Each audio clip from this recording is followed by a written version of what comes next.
tae manuia ile pa i o le kalesia ma le whaafonga i le nei tae au.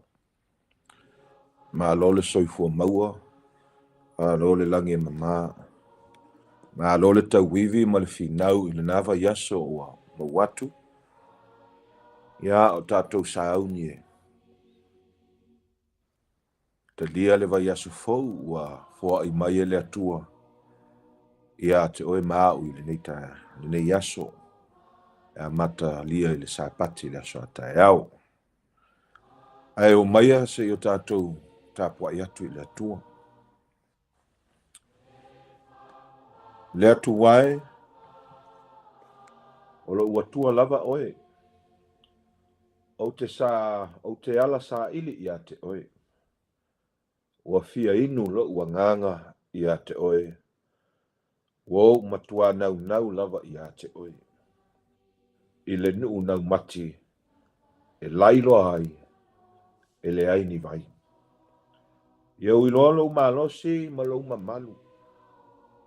E pei ona o iloa oe i le malu malu. Wao lo walofa e sili ona le leilea i le ola. O te vivi i atu lava i a te oe i o ula ngutu. O lea o te whamanu atu i a te oe a uola. O te si o ulima i lou lava suafa. Sei o tātou te talo.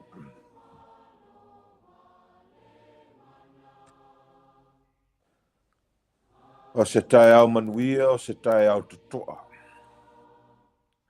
O se a tae au e le lei, manuia ai mea uma. A wao le tae au na e fua i mai le atuai. Ina ia wha wau ai maafutanga o mātou tangata vai vai. Mo mātou ainga, mo mātou e ka le sia. O fale whainga luenga ma, wō ma, au mea mamai. A le nei tae au le atuai.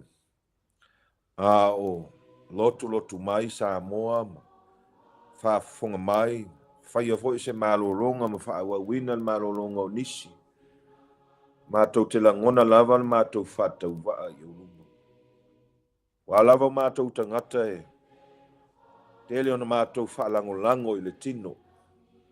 Tele ona mātou whaalangolango le atuai. Ilo mātou vai vai. Ala mātou te talo le nei tai au. Au maia ia lau malosi whaafowina. Ia whaapena na pai mai o mātou loto maanganga. A pena na musu ina ele anganga le tino le nei tai au. Mātou maua le malosi e whaafowina. Wala ua fio. Mai alo anganga le nei tai au. Tauto lua ina i mātou. Sa o matonu le nei sauninga. Tālo leo le au na ya latu ya Yesu Keriso. Lo mātou wali i malo mātou whaola. Amen. Nei manatu mo tātou i le nei tai au. Mawalea mai le whenga inga fau. A le tusio mātai o le wha maunga mātai o. O lona mata upo sfulu maltasi a alfai upo lua sfulu manvadu. Papea upo lo iai. O maia ia te au. Outou uma o e ti ngā ina ma mawhatia ia venga. O nau ua vatu ai lea ia te outou o le malo lo. A manuele tua le tātou whaalonglongo i ana whiampa ia.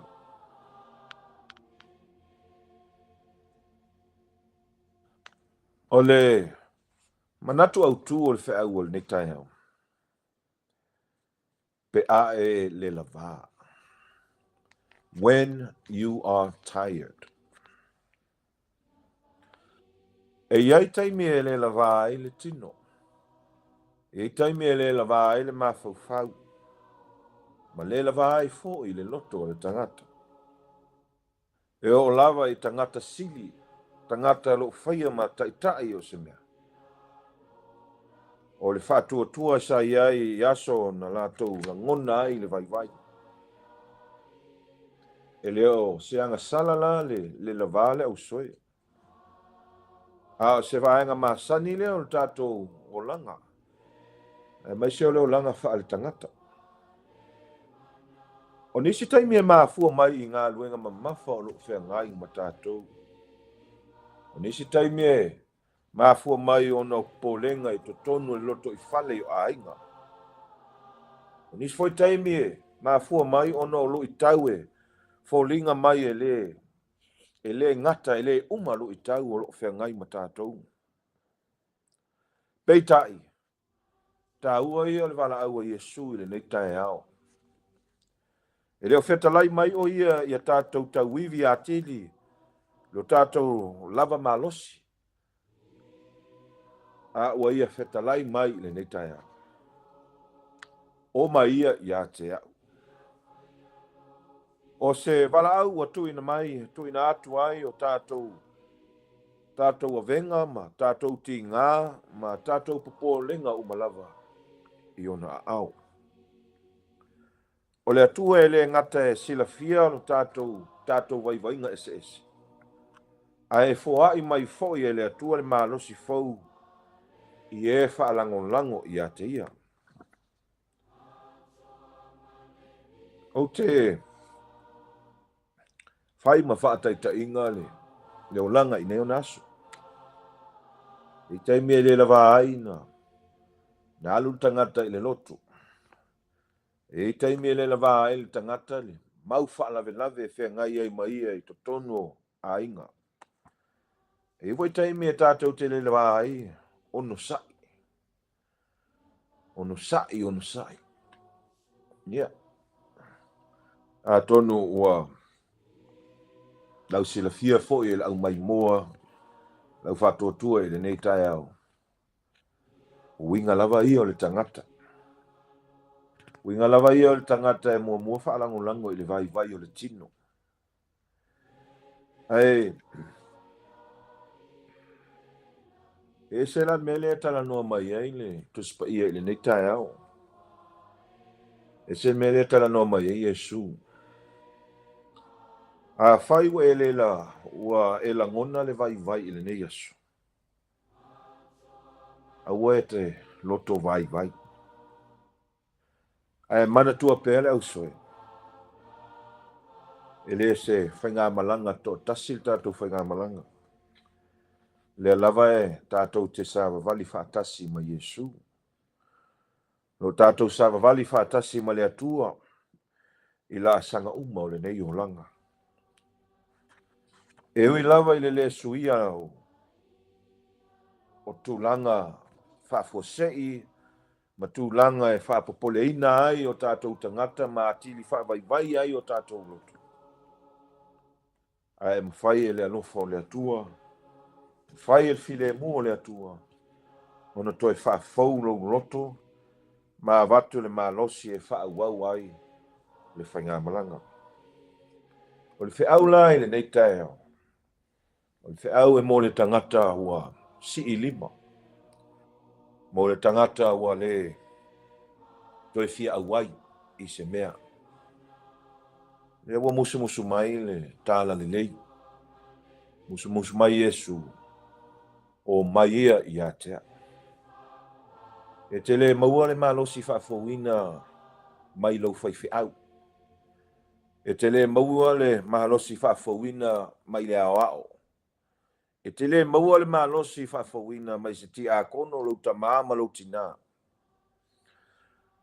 A fua i le ola wha le anganga o le tangata. Ai maua iai. E maua iai Yesu le usoe. E maua iai Yesu. Wa lona ia lava lea ngā luenga a o tā lai le tala le lei la le tino. O le wha malosi au i e ua vai, ma loto vai. Le usoe le nei taia. E mawhai ona le lava le tino ma le loto. A e le lava le alofa tu no le atua. E le uma e le vai le alofa o le atua. A tātou la ngona le vai i le tele o taimi. Ia tātou mālōlō ia Keriso. Ona toe whaafauina ai lea o lou malosi, ma lou whaamoe mō le aso fou. Le nei la tae au o tātou sauni mo le sāpati tae au. Whaafauina lou malosi. O a fo ni avenga mamafa mai le tuanai. Au e te alu ma oi le vai aso fou. Ai tu uma lava i le tafu e o le sātau o i le nei tae au. A whaifo i sa e ita i lo uso. A whaifo i wa le lava ma. Le lava lo ono sa i le whale whai ngā luenga. Le uso e. Le o langa le nei e pupu. A le musmusunga lilo le anganga pa ia i le nei tae au. O ia Yesu.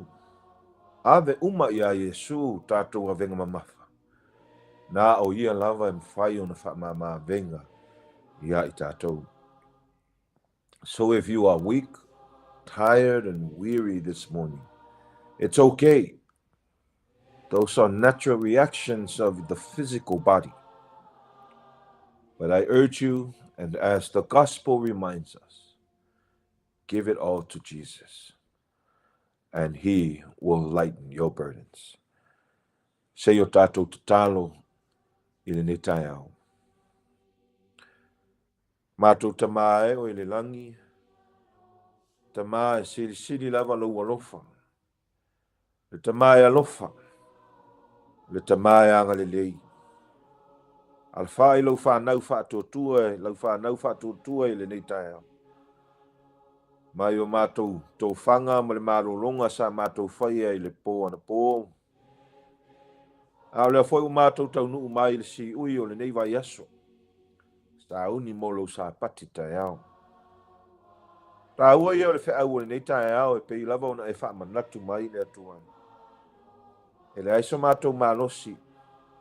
E le aifo isa mātou poto ma se ata mai o le tangata. E mawhai ona wha fawina ai le malosi. La le tino ai maise o le anganga. Ai e mātou sa ili atu lava i la au fio i mea uma lava. Wa lava leo langa le nei e wha vai tangata ia. Leo langa le nei e wha apopole tangata ia. Leo langa le nei le atu ai e mātou te whememea i le tele o aso mataimi. A e tā ua lava le wha manatu o le tāla le nei tai au. Sa ili lava ia Yesu. Sa ili ia te ia. O ia e whanau fawina i le tangata, ma toi wha fawina ai le malosi o le tangata. E nei la tai au le atuai, a whai olo ia ise e tasi olo o mori maumai. Ma tau te tanu. Ia wha penaona e wha fawina o lo la tau malosi. Le nei tai au le atua, ma tau te langona pea le anganga wha aftai. Whaftai ono nei polo kalame le fue lave lo uanganga ala mai. Ina ia, wa mawhai ai o na whaasale launa utala le lei. Ia pai atu lo fina ngalo. Le ngata i le ka le sio le malam la mafou. Ia e maise iso se ta ngata maso se. A inga lava o moli mau mai le nei tai au. Mātou tatalo le atua. Whaftai mau mo au wha manuianga i la le tino le mafau fau. Fa sili na lava le anga le leo le anganga pa ia. Mātou te talo mo le anganga fa aftai ono lautus pa ia. Mai se le ngā luenga o le anganga pa ia le tumu musuina pe mātou. I asa mo taimi u. Ai tawalunga le anganga fa aftai o le neia ka le sia. Ono Yesu. O ia lava ua. A wala mai ai le fe au o le nei tae au. Pei lava ono ia lava lava tia ma ono sa ia ti ngā ma le sasa mai mai lungo le sa tau e mātanga. Ia whape nā na mātou muli tai i lea whaatai ta inga si. Le atua le nei tai au, le ato toa le nei fonga. Ang sala lava le tangata, sasi lava leo mātou tangata vai. E mātou te wha moe i la le tino. Mātou te wha moe i o mātou langona. Mātou te wha moe le atuai. I le vai. Ai mātou te tālo nei tai au, whaafauina whaamarusi au, whaamangalo, mātou tangata e se le tele o aso matai. Le anga i atu i le vai aso fou, a mata i lo sa pati tai au, whaamanuia i a Samoa atoa, o lo whaafonga mai. Whaamanuia i le Kalesia le malam na mafou, Samoan American Ministries, mai se lava le atuai, mai lava i maunga tele se i o maunga iti, whaamanuia le atuai i fata whaitauranga e fia lo lato sa uni atu mo le sa pati tai au. Ia whapena na e anga le lei le atuai. Maua le malose lau whainga luenga, maua le malose o tangata lolotu, mese le nei tai au, po ai lava se tasi, o loa aso ma asina matausanga talu ona toe, uru fale i totonu se malu tapua i le atua, o le whaau le nei tai au mo latou ma mātou. Ia se taimi le atuai, mātou maua i le whailua inga, maua i fo i le maafutanga. Ia pa i atu lau anga le lei, ia i latou umalava i le nei tai au. Mātou te talo mo le lalolangi vevesi, o e lava i maua i le file mu. Mātou te talo mo na i o mātou mātutua, au au sena, o e lava e maua i lo latou fia. Talo mo a inga i lea stete, ma lea stete i Amerika nei, a le ngata i lea. E so se tafa lava o le nei ke lope. Le whaangaloina na i o mātou a inga i Samoa na lua. Amerika Samoa, malona whainga malo, mai se fo i Samoa tuto tas. Le atuai, whaamanuia, no malalafanga whaamanuia i a inga o mātua mwhanau, no mātou valavala i le nei vai tau. Whaamanuia le atuai, whainga malo uma i lua. Mai se fo i le nei vai tau le atuai, mātou whaalongoina fo. Le atoa fo i o mātou langona ma fina ngalo o nisi le atuai, ma manatu o nisi. Al puipuina le loto i fale, tu langa uma lava lo fea ngai ai ma Amerika Samoa e nei vai tau. Le atuai a mātou langona pea, le lau ele o le sami o mea nā tau oe. A ia whape nāo na tausi le leie le tangata. Te leo i lātou le atuai, whaalia fo i le fia ma le madie. Ia i unga fo i wa, i uiai fo i. Malo te leo Amerika, malo lātou vāma Amerika Samoa. Le atuai, whai lava e oe, le awala se ese. Ia whai e tangata Samoa na pui o lātou lau ele ma lau whanua. Mai se le sami, loa le atuai e fua i mai. Ia mawai no mātou malosi. Tau lava mātou tangata o tangata le moana le atuai. Ia whape nāna mātou pui le lei, lau fuanga. Mātou te tālo fōi, mo le whainga mālo sa mo tutotas. Mātou umalava lo, tau tuaina lo mālo, le atuai, se ianga le lei, mātou. Le nei aso ma fuafuanga lo tutoe fōi le mālosi, ka le sia, ma mātou umalava i lunga upenga ta whailangi. Ia whape nāna mātou ola ai pēa, ma whaafawina ai pēo mātou loto mānganga. Mātou whea ngai ma vai vainga ese. Ia mātou mua na sa ili, ia te oe ai maise, le wheau na ni tai au, ia mātou sa ili atu, ia Yesu. Ia tua, tātou lava ma oe manuia ili nei aso mo na fuafuanga, le suafa manu malo Yesu ke riso, wa ala tuai le nei tālo sanga, fa manuia le atuai a Samoa, fa manuia le Kalesia le malam na mafou, fa manuia le au whaafufonga ili nei tai au. Soafa peleo Yesu ke riso o mātou vala au atuai. Amene ma amen.